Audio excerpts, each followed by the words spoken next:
Hey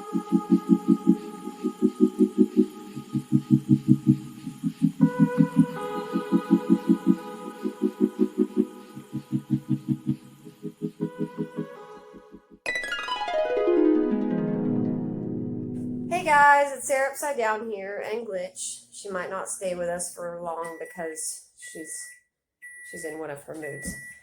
Oh, that's my tea. I'll be right back.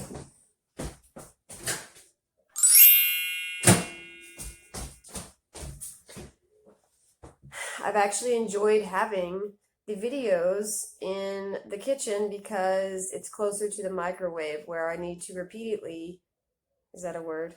Repeated. We'll figure it out. Warm up my coffee over and over again because, well, today is tea. I'm trying to do tea because I need some probiotics or whatever. But I tend to forget sometimes that the cup is actually still in the microwave, and so it's closer. I only have to walk 10 feet instead of like 20. Just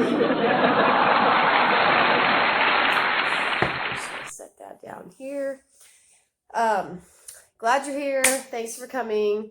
Today is Tuesday, and I am like still on the full week of going to be doing videos. And since a couple of my other autistic friends were on here and they were going to be doing videos all week, it turned out that now we're going to be collabing and doing videos together, which is super exciting because then you get to see two different autistics in a video, and that's going to be really cool. Yeah, that's just some excitement that I guess is going on for the week. I am super tired today. Like I'm just not, my brain's not working today, but I'm still going to try to do a video, and I thought I would pick like a subject that I wouldn't, like word vomit on completely, because I tend to do that with most things.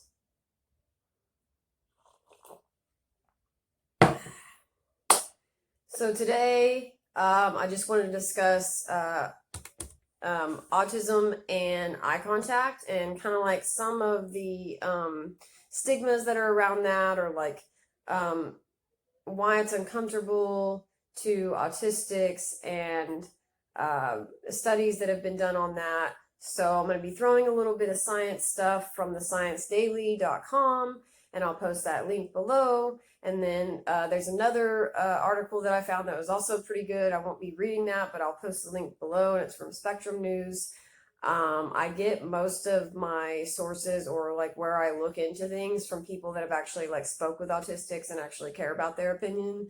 I won't name the ones that I don't really agree with because I just don't agree with them, and most autistics don't, and we're just going to leave it at that. So, what was I talking about? Eye contact. Speaking of, where am I looking right now? Because I do not know. The lens thing is like over here in this corner, but I'm like looking at myself to see what I'm doing. And I can tell that I'm looking away, but I don't know. It doesn't really apply, I guess, when I look into my own eyes, or maybe it does, but like I don't really do that often because that just feels weird, me growing up and stuff like that, because most people wouldn't catch it, and sometimes like that's not even looked at in girls, and I'm not like a gender separating or whatever, nothing like that. It's just that like for instance, like my brother or something, it would have been like more obvious. He wasn't making eye contact or something like that. And like for me, it's just like I might have been like, all over the place or whatever. And so, oh, well, I'm not making eye contact, and so we won't really pay attention to it. But I just think it's not like seen as much in girls, and that's not just girls in particular, but because of like masking and things like that, I think that kind of like taps onto the masking side of things, and like learning to do things that don't make you seem super weird. So here we go. I'm like, that was not a right clap. See?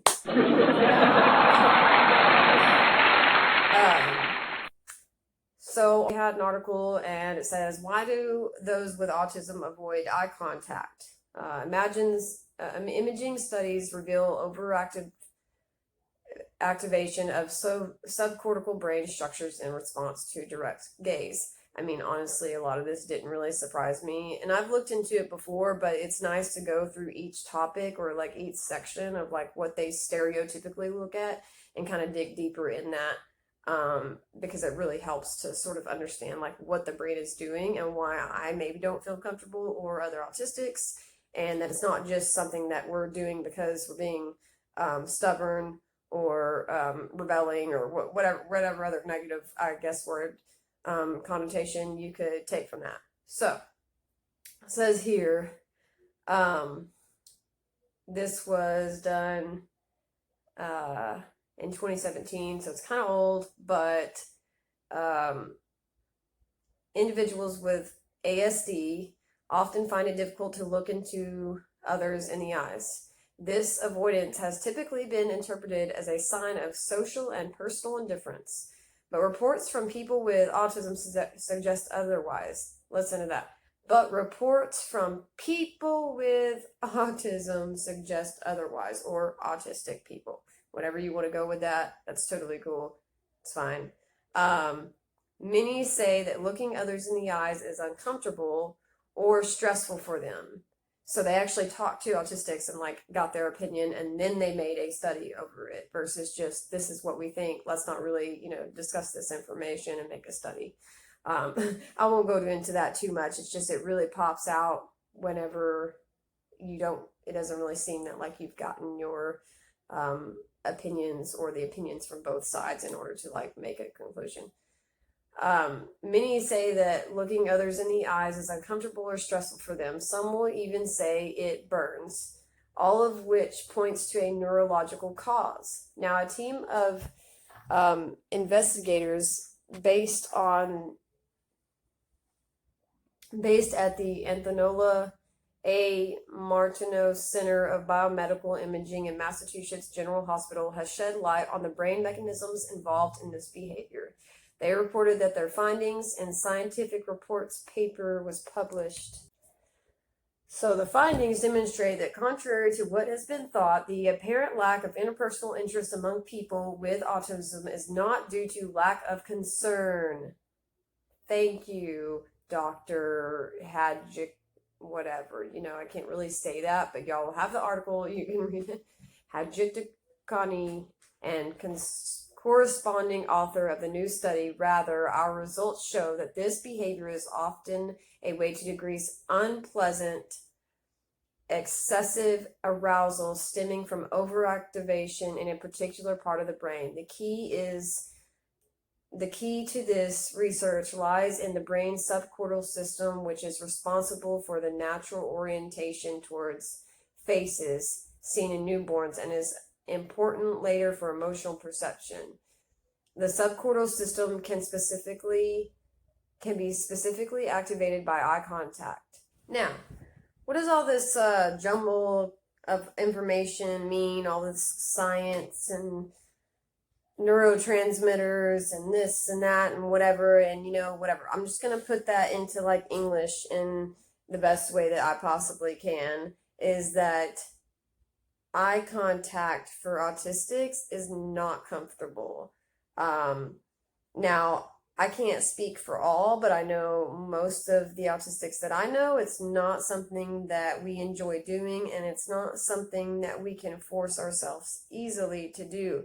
It takes years and years of practice, and it's still not natural. Like I said, I'm not even looking at myself in the eyes. I'm like, it's over here and then over here. I'm looking at my Scooby-Doo shirt. I don't know. That's ADHD for you added with it as well. But it doesn't have anything to do with the fact of us paying attention to a person, because we could be using all energy that we have possible to look, societally acceptable or socially normal, whatever, by looking them in the eyes, and then we're not actually being able to listen because we're focused so much on looking them in the eyes. So when it says like there's these like neurotransmitters and things going on like that, like we can literally feel that.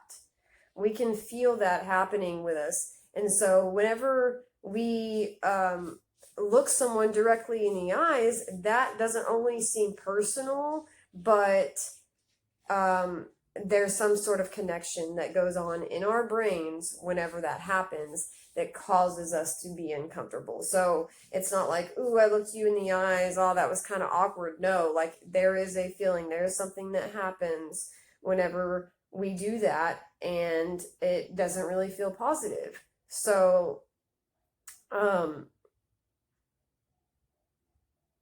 I guess like to sum it all up, like they said here, individuals with ASD often find it difficult to look others in the eyes as they find eye contact uncomfortable and stressful. Now, a study has shed light on the brain mechanisms involved in this behavior. Now, this was an old article. They have like so much more information out there on this specific topic, but there's so many other interconnected, related topics that go with autism that really need to be looked into, not just by professionals, because, you know, I'll just go ahead and put my part of the story out there. But when I was growing up, like I didn't like to smile. I didn't smile in pictures. I was always called like a pretty girl or whatever, and you're supposed to just smile in pictures and be all girly and like pink, and I didn't like any of that stuff. I just hated it all. And I mean, I did like, fashion, but different kinds. I would say it was more like darker things or clothing, and not, I didn't like all the stuff popping out, all the bright colors and stuff, because I was more sensory sensitive. I still am, and I like that stuff in like small amounts. But anyways, that's more on a sensory thing. But I would say in the gender conforming things as well, like I was expected to do things this way, and needing to be more social and ladylike, and whatever, all that stuff. Manners are great, I totally agree with that, but it was just a whole other level, because that's how my parents were raised too, or like the people that were raising me. And so they thought you're just supposed to look people in the eyes. Like that's part of your manners. That's using your manners. If you're not looking them in the eyes, that's bad manners, and you're being rude, and you're not paying attention to them. And so throughout my entire childhood and growing up, I had to practice looking at people in the eyes. And so I just and just like just dead stare, like a deer in headlights, just standing there, and I still do that because it's like the masking, and people don't understand like how many different things are linked onto the masking. It's not just how we look, how we dress, how we have people perceive us. It's also stuff that we have to do so that they think we're paying attention, I guess. I mean, I don't really know exactly, because I'm not on the other side of that. But after like finding out that I was autistic, I was able to like tell some of my family members, look, if I could like walk around in a circle while you're talking, or if I could just turn the opposite direction, or if I like went through all these different trials of ways that I could have the attention and listen to them more comfortably. And once they gave it a try and they like understood that, and they finally like opened up to the fact that, okay, like she's actually autistic, let's just try this out, I was able to communicate better with my family by not looking them in the eyes, because I didn't spend all that energy in pressuring myself and stressing myself out to do it, even though it didn't feel right, even though it didn't, like I just thought in my head like this is not natural. And like I'm sitting there every time that I have a conversation, which is why I like to parallel communicate, I like to parallel play, is because I'm not directly across from people and I don't have to just sit there and like try to zone out on their face. And then I'm not picking anything up that's going on, like the processing of the audio. It's just everything just starts to kind of dissipate. So, anyway, what I'm getting at is that there is so much pressure with so many different things, but eye contact is just one of the many that we're supposed to do because that's the right way to do it. I feel like I do this like all day. Anywho,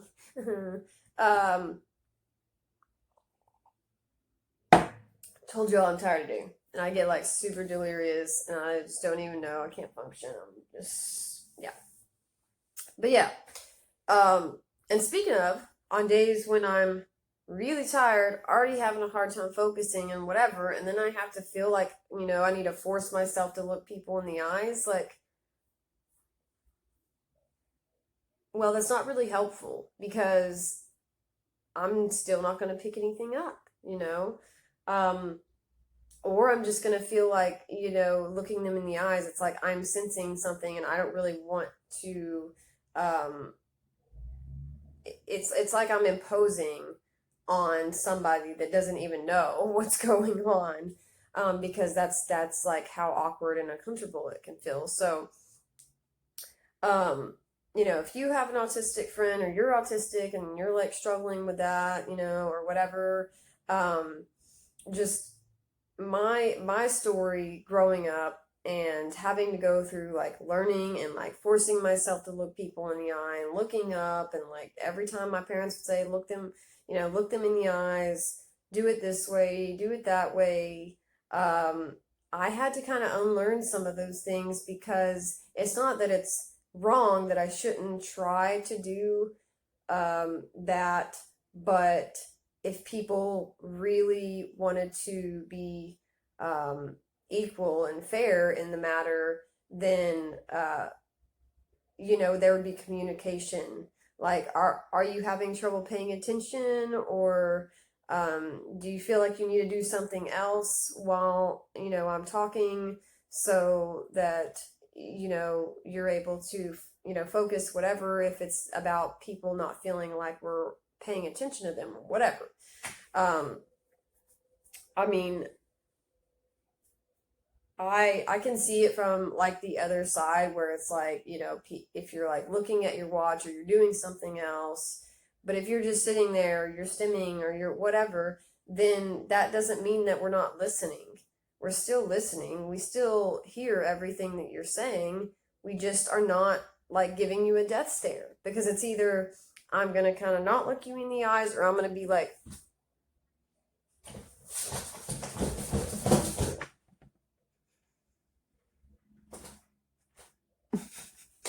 and then you're going to be the one who feels uncomfortable.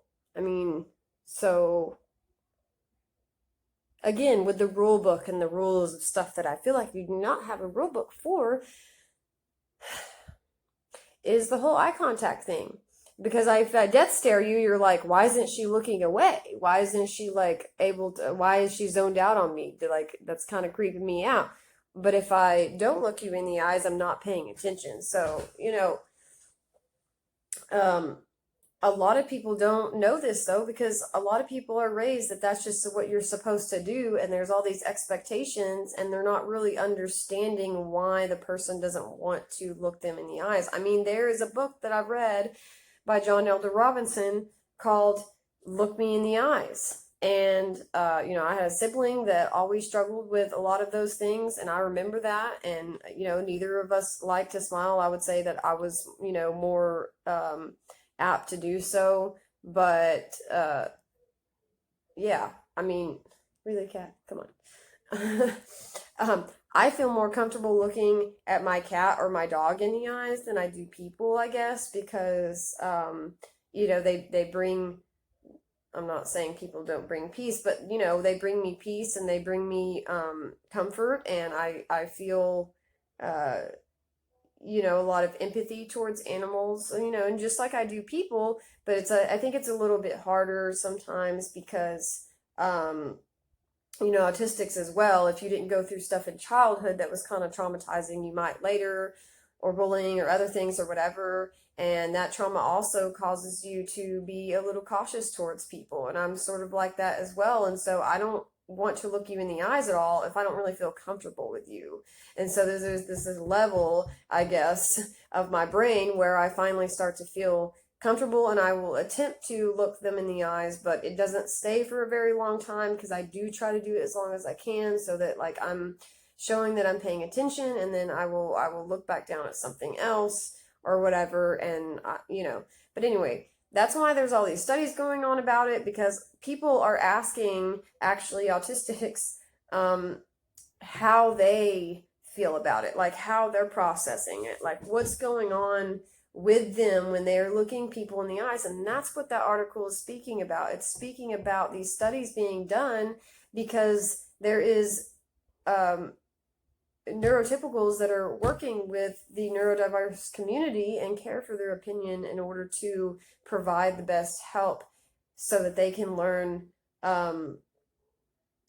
strategies or whatever where it won't be painful. I mean, for some people it's painful, like it said, it's like it burns. Yeah, I could definitely relate to that a little bit. It's not as bad for me on that, but like I said, I've also been masking and trying to do eye contact since I was, really little. And I didn't have an issue with speaking to people, I guess, because I overspoke. So I might not have been looking them in the eyes the whole time. I mean, I've seen like other kids in my family, not my own, but when they're talking, they're kind of looking down and they're looking over, and they're sort of,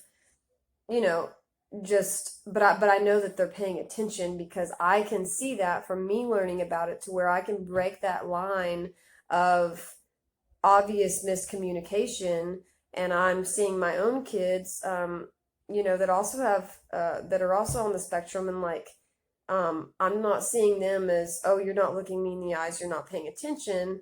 But there is times where I have to get down to them and talk to them at their level because, they're still like 6 and 4, and they're just already all over the place anyways. So, but by me learning that stuff, I can see it in other kids and other people, and I can relate and understand with them on a whole other, just whatever.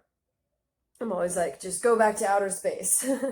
And we don't have to feel that pressure when we're with another autistic, because they get it. There's no like, oh, you have to do that, you have to do this or whatever, because we understand what that feels like. And it is really good that there's other people out there that are not autistic, but they really care for them, and they're willing to do all the research instead of just blaming it on the fact that we don't care, like we don't want to pay attention, or we're not being sincere, or whatever it is, we're rude, I don't know, but we do. So my daughter needed me again. I was like, oh, I'm almost done, and she's like YouTubing it up in there, and I really need to get off so she can get off. But yes, point of the video, don't do eye contact if you don't feel comfortable with doing it. Communicate to people that that's something that bothers you, if they're not really understanding, or like I said, there's a couple tips and tricks like on what I do while I'm in a conversation with someone, or sitting next to them instead of across from them. But still trying to work with them on, if they feel like you're not listening or something like that, like just communicating that I'm present or whatever, that can help them understand that just because you're not doing eye contact doesn't mean that you don't care. So that's pretty much what all that fun stuff was about that I read, and hope you can get something from this video. Yes, because my brain today is turning into mush. But we will see how Wednesday goes. I did like a little bubble map, and so it's going out different directions on what subjects I'm going to go over each day, and that's going to be great. So I will see y'all tomorrow for Wednesday's video. Keep celebrating all the rainbows and fun the rest of the week, and see y'all later.